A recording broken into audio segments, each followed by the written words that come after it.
제6차 자유북한 주간의 마지막 행사 일정을 소화하게 됩니다. 오늘 여기에 미 국회 하원의 홀번스 빌딩, 이 국회의원 회관인데요. 여기서 북한 군의 인권 상황에 대한 증언이 있게 되는데요. 자, 오늘 이 행사가 어떤 건지 자유북한 방송의 한진식 기자님 좀 설명해 주시죠. 네, 우선은 그 워싱턴 DC 안에 있는 레이번 하우스 오피스, 즉 이제 레이번이라는 이름의 하원 의원들이 일하는 사무실 그 빌딩 중 하나에서 열리게 되는데, 일단은 하원 빌딩만 3빌딩이 있다고 하거든요. 3개가. 그 중에 하나가 이제 레이번이고요. 지금 저희 레이번 2200호에서 열리고 있고요. 특별히 그 톰 란토스 인권위원회가 이 패널 세션을 초청을 해서 북한 군인들의 인권 상황, 그렇죠. 특히 그 여군들의 경우 그 성범죄에 노출된 상황들, 그렇죠. 그리고 남성 군인들의 경우 마약 거래 이런 것들을 이용하는 것들에 대해서 증언을 할 예정입니다. 그러니까 이게 그 미국이나 국제사회가 북한 군이 내부에서 인권 상황에 대해서 굉장히 주목하고 있다는 이야기죠. 예, 어떻게 보면 지금까지는 일반 주민들의 인권에 계속 초점을 맞췄다면 이제는 이제 인민군 안에서의 인권에도 이분들이 좀 더 그 인권에 대한 논의 범위를 확장시켜 나가고 있는 것 같습니다. 오늘 그 참석할 증언자들은 누구인가요? 이 증언자들은 다 인민군 출신들, 특히 이제 거의 뭐 장교 출신들이 대부분이고요. 남성 군인 2분, 남성 장교 출신 2분이 이제 증언을 하고, 이제 여군 출신, 특별히 그 간호원으로 복무했던 여군 그 호위사령부에서 또 그 군 여군들의 그 취약한 인권 실태에 대해서 증언할 예정입니다. 아이고, 설명 감사합니다. 네. 주자인 폴 NKTV 시청자들에서 오늘 행사의 목적이 뭡니까? For viewers of NKTV, what's the purpose of this event? We are showing that the human rights violations by the regime also happen to everybody who serves in the military, and that the horrific treatment of the soldiers, the violations of sexual violations against women, the day-to-day treatment of how they lack medical care, food, and how they're used basically as slaves of the Kim regime, as drug smugglers. It's a horrific situation. Nobody's looked at it. This is a groundbreaking briefing, and we're hoping it'll open up a conversation about how the North Korean military are suffering so terribly, and that they're there to serve the dictator, not the people of North Korea. They're not there to protect the people of North Korea. They're there to be slaves to the Kim regime. 결국에는 그 김씨 일가의 노예처럼 복무하고 있는 인민군의 실태를 이제 드러낸다, 밝힌다는 의미가 있는데요. 특별히 그 대한민국 군대는 국민의 군대이지 않습니까? 그렇죠. 하지만 인민군은 오직 그 김정은의 군대라는 것들에 대해서 초점을 맞추고, 또 김정은이 어떻게 그 자신의 군인들을 범죄에 노출시켜 왔고 여군들을 성범죄에 노출시켜 왔는지 실제 인민군의 입을 통해서 증언. Than North Korea. They are there to serve the Kim family and the elites. Female soldiers are regularly sexually harassed and abused, including rape, with no impunity. Male soldiers are used to carry out illegal activities, and the life of the average soldier is extremely harsh. In other words, even the men and women who serve in the military are subjected to gross violations of human rights. And since every male must serve for 10 years and every female for 7, this abuse affects the entire population of North Korea. We have 3 very brave eyewitnesses to share their stories. To save time, and so you can hear from them directly, I'm going to introduce them all at the same time and have them speak right after the other. And I'm very grateful and want to acknowledge Kang Sa, who is going to be their voice and translate for them. Our first witness is Choi Yu-jin. She was an army nurse. 17살에 군복을 입고 김부사를 경호하는 분 허위 사령부에서 간호사로 6년 군사복무를 하다가 탈북을 했습니다. I was born in Yangon province, and then at the age of 17, I was enlisted and served as a nursing officer for 6 years at Supreme Guard Command, which is the personal bodyguard task force for Kim family. 저는 어렸을 때부터 남달리 키가 크고 또 가정 환경이 좋았기 때문에 여러 가지 신체 검사와 신체 검사 결과 출신 성분이 좋으면 I was asked to perform well in every aspect of my life. 한국 드라마나 한국 노래를 듣지 말라는 것은 물론이고요. 유포시키면은 그건 도도가 안 되었어요. 그때. I was not allowed to listen or watch South Korean songs or dramas, and I should not spread those media products to anyone. 사실 그것이 정말 싫었지만 지방에서 평양에 갈 수 있는 이유는 그거 한 가지밖에 없었어요. I felt so uncomfortable to follow all these rules, but it was not easy for anyone who were born outside of Pyongyang to get a chance to move to the capital city. 그래서 저는 모든 걸 금지는 안 했지만 그래도 잘 지키면서 조절을 해갖고 어떻게 하든 평양에 갔습니다. So I followed all the rules they said, and I was able to go to Pyongyang. 어느덧 학교를 졸업할 나이가 되자 원래 중앙당 억가에서 사람들이 내려오더라고요. By the time I graduated from the school, the authorities from Central Party came to our town for a last checkup. 최종 검사였는데 그때 얼굴의 각도를 재는데 줄자를 안 가지고 와서 They examined the angle of my face with the ruler. 손바닥으로 손가락 4개를 합쳐가지고 이마에서부터 눈썹 사이 거리를, 눈썹에서부터 코끝까지 거리, 코끝에서부터 턱선까지 거리가 이게 일치해야 되더라고요. I'm sorry, they didn't bring a ruler, but they used their hands to measure the length between my forehead and then from the forehead to nose and then nose to the chin. So each length should be matched exactly. 그리고 제일 중요한 산부인과 천유 검사를 했고요. 간 기능 검사, 결핵 검사 등 유전자 검사를 제일 많이 했습니다.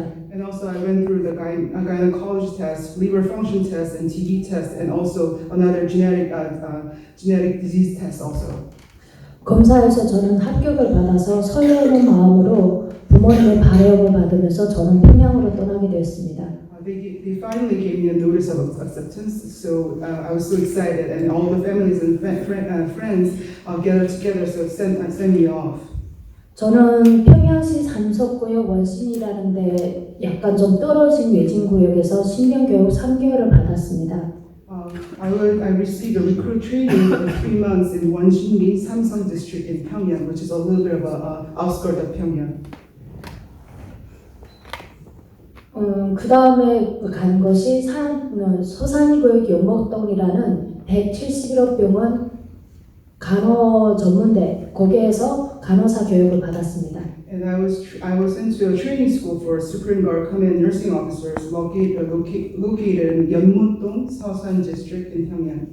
사실 말로는 나라에서 지원을 해준다고 했는데 거기에서 모든 필수품, 학용품이나 모든 내가 사용할 것들은 다 제 돈으로 구입을 해야 했어요. At first, I was told that everything would be provided by the regime, but in fact, we had to pay for school supplies and other necessities for ourselves.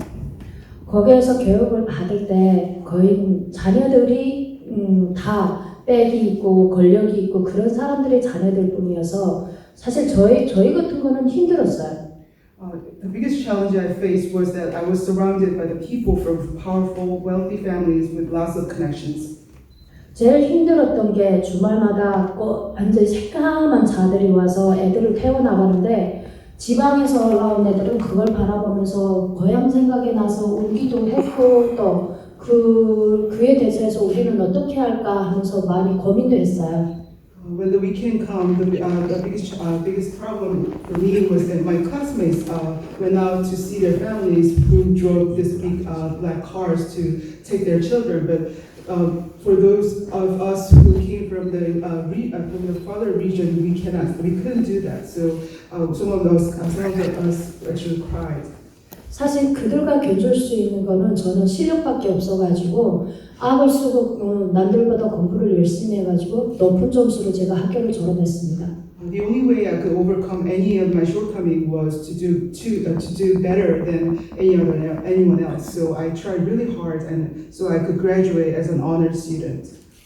졸업 후 외과, 내과, 특수과에서 한 달에 한 번씩 실습을 하면서 갔는데 저는 특수과 간호사로 배치를 받게 됐어요. After graduation, I took a practice training in general surgery and special treatment for a month each, and deployed to a special treatment department. 다른 병원들하고는 달리 허위사령부 이제처럼 경호처 부대라고 해서 그런지 병원 시설 내 시설 장비들이나 모든 약품들은 다 미국산이었습니다. Unlike any other general hospital in North Korea, the hospital I worked at was affiliated with the Supreme Guard Command, and we had an access to made in USA medicines and high-end facilities and medical devices. 저는 특수과 간호사로 임용을 받기 전에 먼저 비밀음수에 대한 철저한 교육을 받고 그리고 비밀을 지켜야 된다는 서약서에 서약을 했습니다. 손도장까지 찍고요. When I first assigned to a special treatment department, I was asked to make a pledge and sign a written contract that I would not reveal any of the confidential information to the outside. 서서에 따르면 입원하는 환자들의 병명이나 직업 그런 걸 마음대로 물을 수 없고 진단서에 서명을 할 때는 무조건 가명이나 아니면 계급만 적어야 했습니다. According to the pledge, I was not allowed to ask the patient's name or their ranks, but the only record that I could leave was the minimum information such as their alias and just a rank or sometimes. 사실 병원에서의 생활은 처음에는 즐겁기만 하였는데 I was so excited about my job at first, 점점 가면서 이게 아니다 싶었습니다. but things got harder and harder, and I feel something's wrong. 그때 저랑 갑인 친구가 하나 아주 예쁘게 생겼거든요. 그 친구가 입원을 하게 됐는데 매일 울더라고요. One day, one of my classmates who was really beautiful, and I saw her hospitalized in our hospital, and she was so depressed and crying all the time. 그래서 제가 왜 오냐고 물어봤더니 So I asked her why. 그 애도 저처럼 억가를 뽑혀서 왔는데 그 애는 특가 관리원이더라고요. She was just that she was also selected for the state special treatment department, but she was assigned to as a special facility manager. 향산에 있는 특각이었는데 1년에 한 번에 겨우 올 수 있는 기부사를 기다리는 게 너무 힘들었고 And her job was to take care of the vacation house in Pyeongsan for Kim family. And her main responsibility is to just wait for the Kim family who are going to come once a year. 하루 종일 청소만 하다가 겨우 한 번씩 6개월에 한 번씩 간부들이 올 때마다 성접대를 해야 된다고 하더라고요. And all she did during the day is basically clean up this huge house. And once or twice in a year, she has to serve this high-ranking officers, including sexual harassment. 그래서요, 애는 자꾸마다 집에 가고 싶다고 하면서 연락을 좀 할 수 없는가 해서 제가 도와줬습니다. All she longed for was to be discharged and going back to home, so I helped her to connect with her family. 저의 전화를 받고 부모님들이 와서 입원한 그 원장하고 뇌물을 거여서 식물신경질조증이라는 병명을 가지고 제대를 되게 되었습니다. She called her family at the end, and her parents came and made a fake medical report for her, said that she had this autonomic dysfunction disorder, so she later can receive the medical discharge. 그런데 그 제대증이 떨어앉아서 1년 동안 병원에서 떨어질 때까지 기다리다가 발령을 받은 다음에 의과사 제대되었거든요. But the procedure was so cumbersome, and it took a year for her to get that medical report to be discharged. 그 친구를 보면서 저도 좀 생활에서 많은 변화가 일어났습니다. While watching her struggle, I started to worry about myself, and my life has started to change. 불안한 시간을 보내던 저한테는 그보다 더한 사건이 벌어졌거든요. I was already frustrated, and something really big incident happened. 지금도 잊지 않는 게 겨울에는 군인들이 덩피라는 군복을 안에 섬이 들어간 두꺼운 동복 바지를 입거든요.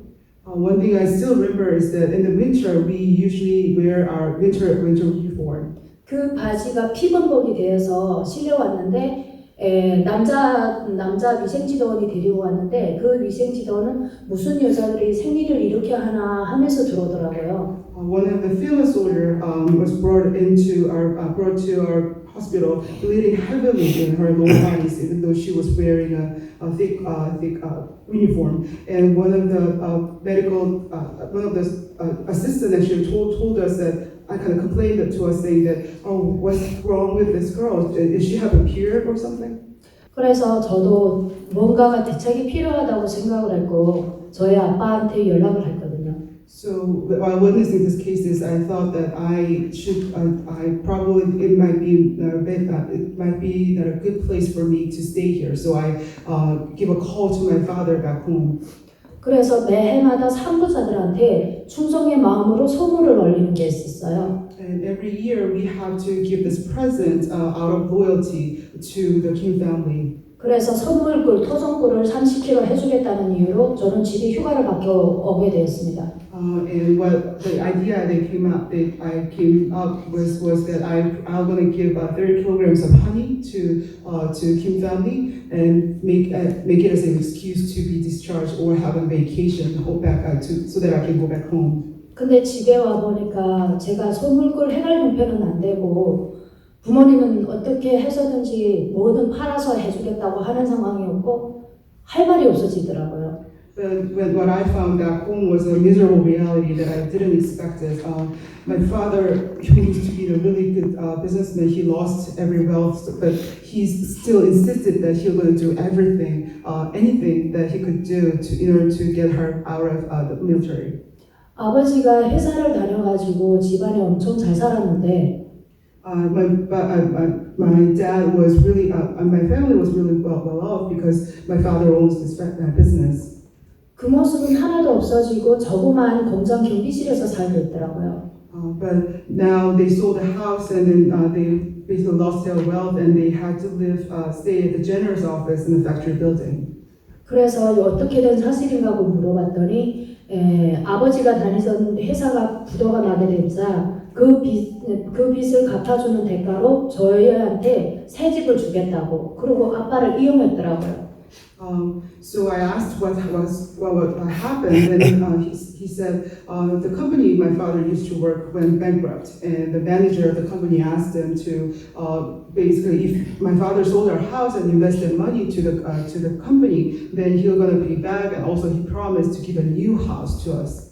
그래서 아빠는 집까지 팔아서 그 빚을 갚게 됐고 언젠가 새 집이 이루어지겠지 하고 그 집을 기다리는 상황이었습니다. And so my dad sold the house that we used to live and was waiting for that the promise is fulfilled. 그리고 저는 그 광경을 보고 아빠 나 이제는 안 갈래 부대로 안 갈래 하고 아빠한테 제가 그때 처리 없이 띠를 썼거든요. But back then I didn't understand the situation of my family, so I just insisted that I won't go back to the military. 그래서 저희 아빠가 저를 빼돌렸습니다. 친척집으로. So and my dad managed me to escape to my relative's house. 네, 그때부터 부대에서도 또 압박을 받게 되었고 아빠의 생활은 점점 더 어려워지다 나니까 뭐 스트레스 쌓인 건지 전날까지 전화를 하던 아빠가 다음날에 돌아가셨다고 저한테 전화가 오더라고요. So because of that, my father get a lot of stress and then the pressure from the military, and which led to him to pass away out of heart attack. 사실 부대에서 오지 않는다고 재촉을 하니까 아빠 제사 날에는 당날에는 못 가고 산에 올라갈 때 그때 처음 아빠한테 제가 가봤습니다. So because I knew that military officers were going to was seeking out for me, so I couldn't even go to his funeral. I just went to the mountain where they buried his body in there. 근데 아빠가 돌아가시고 나서 며칠 후에 국토 사업소라는 데서 와가지고 우리가 살고 있는 경비실에서 나가라고 내쫓더라고요. A couple of days later, my dad passed away. Some of the officers came to my house and then basically wanted to evacuate the place that we were staying. 근데 그때 보니까 집은 완성이 됐는데 왜 안 나가냐고. 그래서 아니 아직 소식이 없다고 해서 가봤더니 저희 집에는 다른 사람이 입주를 했더라고요. They told us that the house that you supposed to live was already accomplished. The construction was already accomplished. So why don't you go back to your house? So when I visited there, we saw that another person was actually living in there already. 그래서 어머니하고 저는 한지에 나한 자에 쉴 수가 없어가지고 저녁에 토의한 끝에 우리가 택하는 길은 동반자살밖에 없다 해서 어머니하고 저가 약을 먹었습니다. So my mom and while watching them, we felt that there's no choice left for us but committing suicide together. So we took the drug together.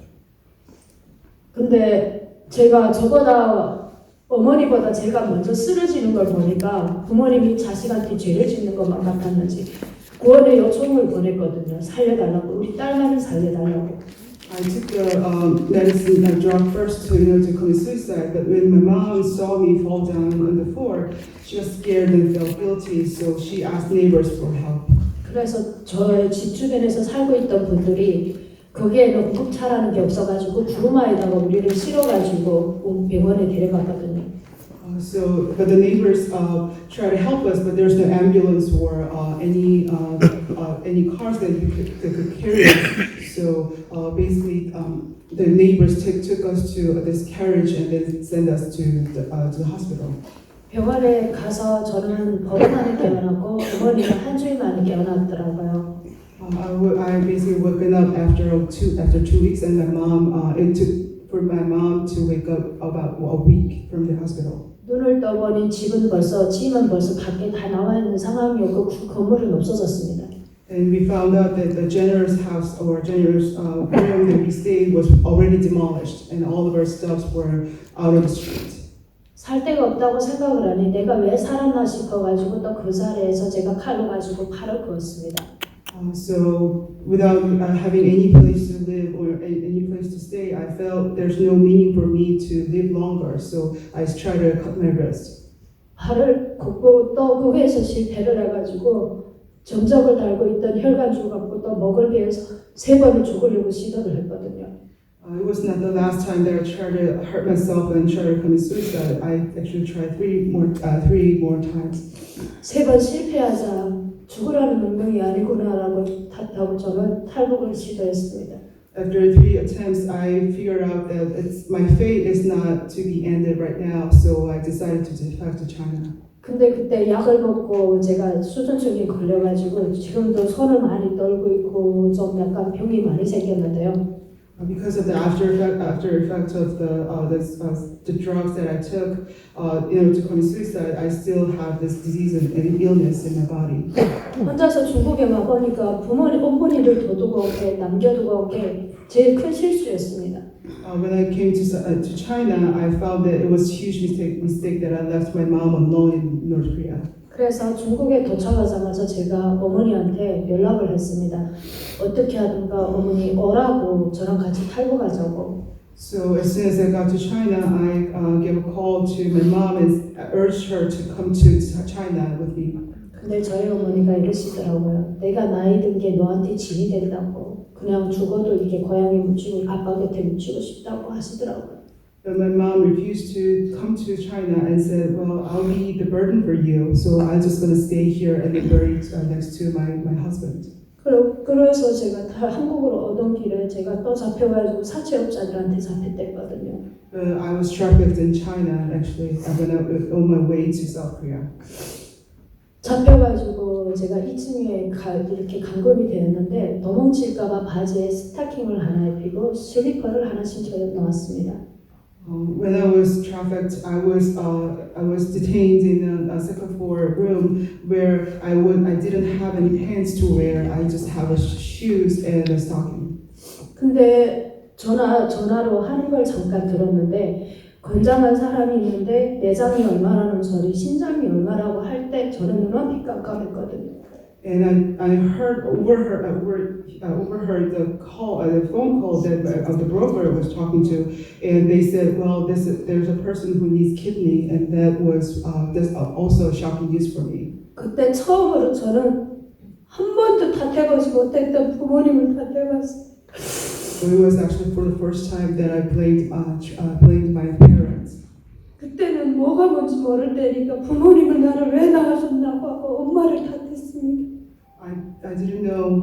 It was so frustrating reality for me. So all I could do was basically blaming my parents. Why did you give birth to me? Even? 그래서 거기에서 살아야 되겠다라는 한 가지 생각으로 2층에 창문을 열고 거기서 뛰어내려가고 도망을 쳤습니다. All I could think of is to somehow I should escape from here. So I escaped from the second floor. I opened the window when I fell down to the first floor.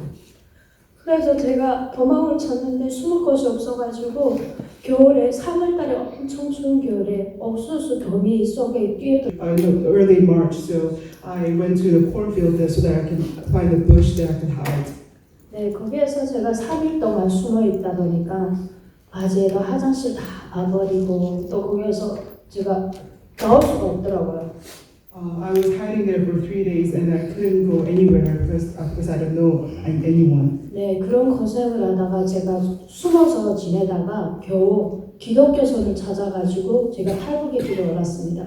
But I ended up, I could find a church that could help me to escape, so that's how I got out of China. 저를 위해서 제가 목적지에 도착할 때까지 같이 금식 기도도 해주시고 이래가지고 지금은 이렇게 대한민국에서 아무 걱정 없이 행복하게 살고 있습니다. Because of the help of Christians who fasted in order to pray for me, I could safely arrive in South Korea in the early March. So I went to the cornfield there so that I can find a bush that I could hide. 네, 거기에서 제가 3일 동안 숨어 있다 보니까 바지에도 화장실 다 와버리고 또 거기에서 제가 나올 수가 없더라고요. I was hiding there for 3 days and I couldn't go anywhere because I don't know anyone. 네, 그런 고생을 하다가 제가 숨어서 지내다가 겨우 기독교선을 찾아가지고 제가 탈북의 길을 얻었습니다. But I ended up, I could find a church that could help me to escape, so that's how I got out of China.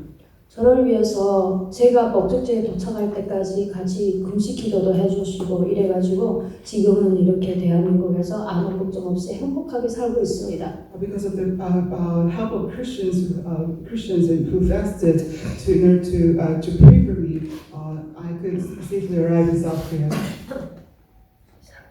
Thank you.